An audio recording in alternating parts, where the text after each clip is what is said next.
మత్తయి సువార్త 6వ అధ్యాయం 34వ వచనం.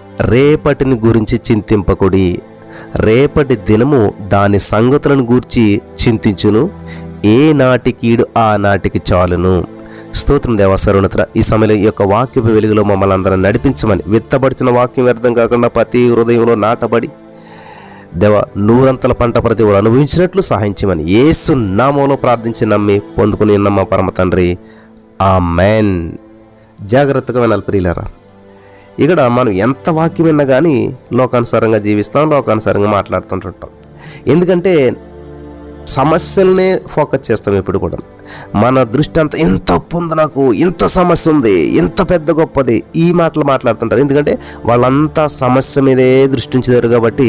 సమస్యల మీద దృష్టించే వాళ్ళు ఎలా మాట్లాడతారంటే, నాకు చాలా అప్పు ఉంది, నాకు గొప్ప అప్పు ఉంది, నాకు గొప్ప రోగం ఉంది, నాకు గొప్ప సమస్య ఉంది. ఈ మాటలన్నీ ఏంటంటే దేన్ని గొప్ప చేస్తున్నారు? వాళ్ళు సమస్యను గొప్ప చేస్తున్నారు. అందుకని దేవుడు చెప్తుంది, రేపటిని గురించి చింతించొద్దు అంటూ ఉన్నాడు. ఒక జరిగిన సంఘటన మీతో చెప్పాలని చెప్పి నేను ఆశపడుతున్నాను. ఇటలీ మీకు అందరికి ఐడియా ఉంది కదా. ఇటలీలో ఒక పెద్ద దేవాలయం ఉన్నదంట. దానిని నిర్మిస్తూ ఉన్నప్పుడు చూడటానికి ఒక యాత్రికుడు వెళ్ళాడంట. యాత్రికుడు వెళ్తే అక్కడేమో పెద్ద గోడ పైన మరి మొజాయిక్తో, అంటే మనకి ముక్కలు ఉంటాయి కదా, చిన్న చిన్న రాతి ముక్కలతోటి చక్కగా నిర్మిస్తారనమాట. ఆ మొజాయిక్ తోటి ఏం చేస్తూ ఉన్నారంటే, ఒక చిత్రాన్ని చిత్రించడానికి ఒక ఆర్టిస్ట్ పూనుకున్నాడు. పెద్ద గోడ. యాత్రికుడు వచ్చాడు, ఆ ఆర్టిస్ట్ని సమీపించాడు. అతను చేసే పనిని చాలా జాగ్రత్తగా గమనించసాగాడు.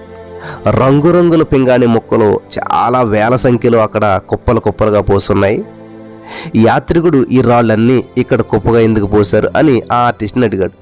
అప్పుడు ఆ శిల్పకారుడు ఏమన్నాడంటే, వాటన్నిటిని ఉపయోగించి ఎదురుగా కనపడుతుంది కదా పెద్ద గోడ, ఆ గోడకు ఒక చిత్రాన్ని తయారు చేయాలని చెప్పి నేను మరి ఆలోచన కలిగి ఉన్నాను, నాకు కాంట్రాక్ట్ వచ్చింది కాబట్టి ఇన్ని ఉపయోగించి అంత పెద్ద గోడ మీద ఒక చిత్రాన్ని గీయాలి అని చెప్పాడు అంటండి.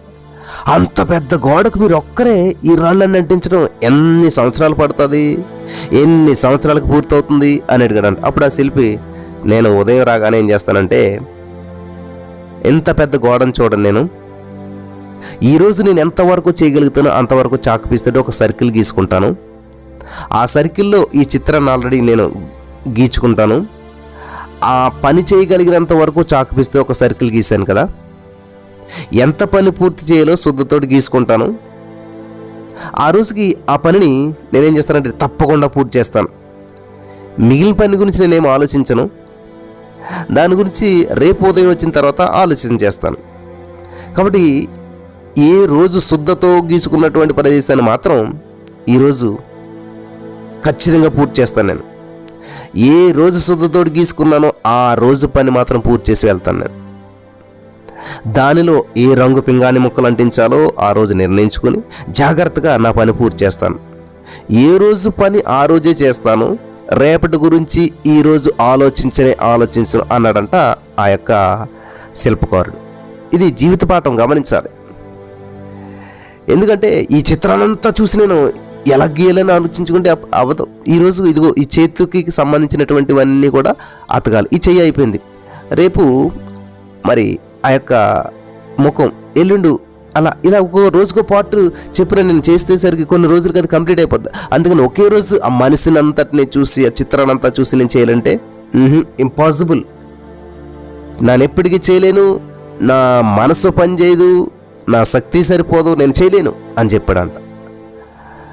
ఇప్పుడు గమనించాలి, అది చాలా తెలివైన పని కదా. తన పనిని అతడు ఎంతో శ్రద్ధతో చేస్తూ ఉన్నాడు, కానీ రేపటి పని గురించి మాత్రం అతడు ఏమీ కూడా చింతించట్లేదు. ఈరోజు నీ మాటలు వింటున్న ప్రియమైనటువంటి సహోదర స్నేహితులారా, మనం అనేక విషయాల గురించి చింతించడం వలన ఈరోజు చేయవలసిన పని గురించి తక్కువ ఆలోచిస్తాం.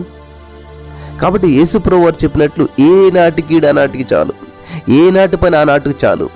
రేపటి గురించి ఆలోచించి ఆనందాన్ని దూరం చేసుకోకూడదు. అందరూ చేసే పెద్ద పొరపాటు అనమాట. ఏంటి రేపు భవిష్యత్తు ఏంటి, రేపు పరిస్థితి ఏంటి, అసలు తింటాక లేదు, ఇప్పుడు రేపు ఎలా జీవించాలి, రేపేంటి. వాక్యం ఏం చెప్తుందంటే, మత్తయి సువార్త 6:34, రేపటి గురించి చింతింపకుడి, రేపటి దినము దాని సంగతులను గురించి చింతించును. మీ చింత యావత్తు నా మీద వేయడని చెప్పి దేవుడు సెలవిస్తూ ఉన్నాడు. కాబట్టి ఎవరైతే చింత యావత్తు దేవుని మీద వేస్తారో, ఏ రోజుకి ఆ రోజు దేవుని స్తుతించడం నేర్చుకోండి. థ్యాంక్ యూ జీసస్, ఈరోజు మాకు సమృద్ధినిచ్చావు చెప్పారా? లేదు. ఏ రోజైనా పస్తులుండి పడుకున్నారా మీరు? ఏ రోజైనా సమస్యలో పడుకున్నారా మీరు? ఖచ్చితంగా సాల్వ్ అవుతుంది కాబట్టి మీరు నెక్స్ట్ డే చూడగలుగుతున్నారు కదా. సాల్వ్ అయిన సమస్యను బట్టి దేవుని ఎప్పుడు స్తుతించాం మనం? ఇంతవరకు అన్ని ఎగ్జామ్స్ పాస్ అయ్యి అన్ని చేసాం, వీటిని బట్టి దేవుని స్తుతించాం. ఏదన్నా ఫెయిల్ అయితే, లేకపోతే రేపు రాయబోయే ఎగ్జామ్ పాస్ అవుతామా ఫెయిల్ అవుతామా, రేపు రాయబోయేటువంటి చేయబోయేటువంటి పని పాస్ అవుతామా ఫెయిల్ అవుతామా, రేపు పనిలో సక్సెస్ అవుతామా ఫెయిల్ అవుతాం, దాన్ని బట్టి చింతిస్తూ ఉంటుంటాం. రేపటి గురించి చింతించొద్దు. ఆల్రెడీ దేవుడు చేసిన కార్యాలు బట్టి దేవుని స్తుతించండి. మీరు ఉన్నటువంటి స్థితిని బట్టి దేవుని స్తుతించండి.